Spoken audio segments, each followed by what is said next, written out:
Frères et sœurs, Jésus-Christ, bonjour. Bienvenue une fois de plus à notre émission 1 minute avec Dieu. Aujourd'hui, nous sommes mercredi 15e jour du mois de juin de l'année 2022 et nous continuons notre enseignement sur le courage. Hier, nous avons commencé à parler du courage et nous avons parlé de l'importance de se lever et de faire face à des situations, car il y a des personnes qui manquent de courage.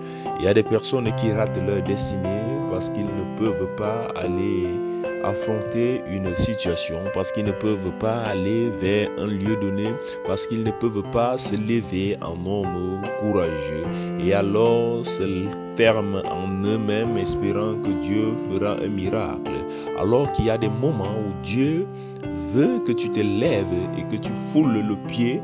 Il y a des moments où Dieu veut que tu te lèves et que tu vas en homme fort pour vaincre tout ennemi, pour vaincre toutes choses qui empêchent ta destinée de s'accomplir.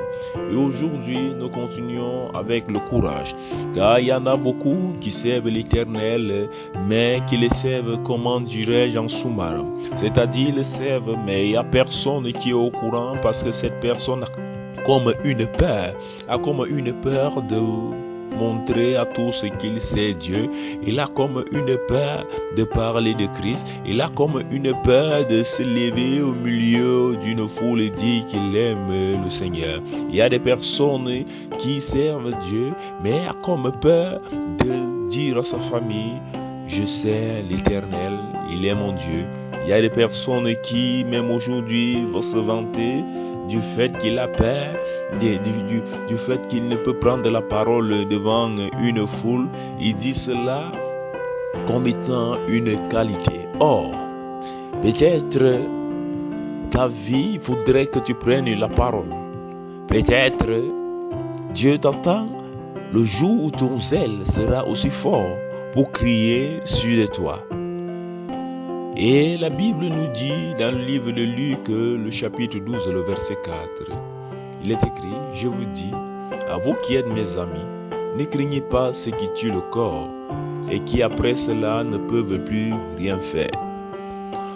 La Bible nous dit ici de ne point craindre ceux qui tuent le corps, parce qu'en réalité, un homme ne peut pas tuer autre chose de plus grave que le corps. Et une fois qu'il a tué le corps, il ne peut plus rien faire.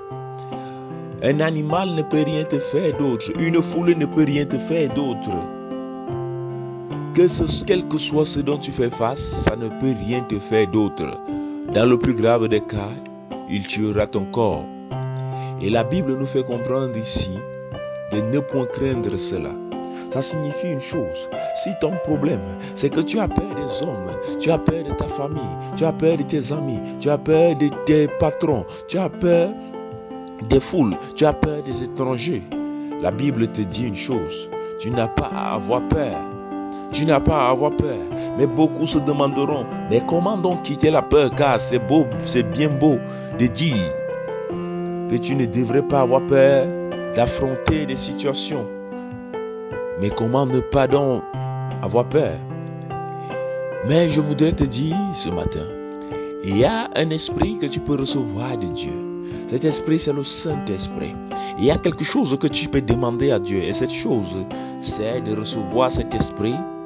Et cet esprit te donnera une capacité à ne point craindre. Car le livre de 2 Timothée, le chapitre 1, le verset 7, nous le fait comprendre que le Saint-Esprit n'est pas un esprit de timidité. La Bible nous dit clairement, car ce n'est pas un esprit de timidité que Dieu nous a donné, mais un esprit de force, d'amour et de sagesse. Alors, cherche ton courage dans le Saint-Esprit. Cherche ton courage vers Dieu. Viens vers lui et dis: Seigneur Jésus, voici, je suis une personne effrayée. Voici telle situation qui m'effraie. Voici telle situation qui me fait face. Il y en a des personnes qui leur couple n'avance pas parce qu'ils ont la peur d'affronter certaines personnes. Il y en a des personnes qui jusqu'aujourd'hui vivent dans le célibat, dans la fornication, parce qu'ils ont eu peur d'affronter leur famille. Il y a des personnes jusqu'aujourd'hui n'ont pas trouvé d'emploi parce qu'ils ont peur d'aller à certains endroits. Il y a des personnes jusqu'aujourd'hui, ils vivent de la stagnation parce qu'ils manquent de courage. Ce matin, je viens tous ensemble, que nous demandons au Saint-Esprit qu'il éloigne de nous la peur et qu'il nous donne le courage de nous lever. Faisons ensemble cette prière. Père éternel, Dieu très haut, Dieu vivant, sois béni, sois glorifié, sois élevé, sois exalté, au nom de Jésus-Christ. Père, nous t'implorons, nous te supplions, revêt-nous de ton esprit. Seigneur, et que cet esprit en nous, Père, élève, Seigneur, un esprit de force. Élève en nous, Père, un esprit d'amour. Élève en nous, Seigneur, un sentiment, un esprit de sagesse. Père, qu'il efface de nous toute peur et qu'il nous remplisse de courage. Par Jésus-Christ, au nom de Jésus-Christ. Amen. Bien-aimés dans le Seigneur, soyez bénis et merci une fois de plus pour tous ceux qui prient pour nous. Continuez de prier pour nous et à partager le message. Que le Seigneur vous bénisse. Soyez bénis. Shalom, shalom, shalom.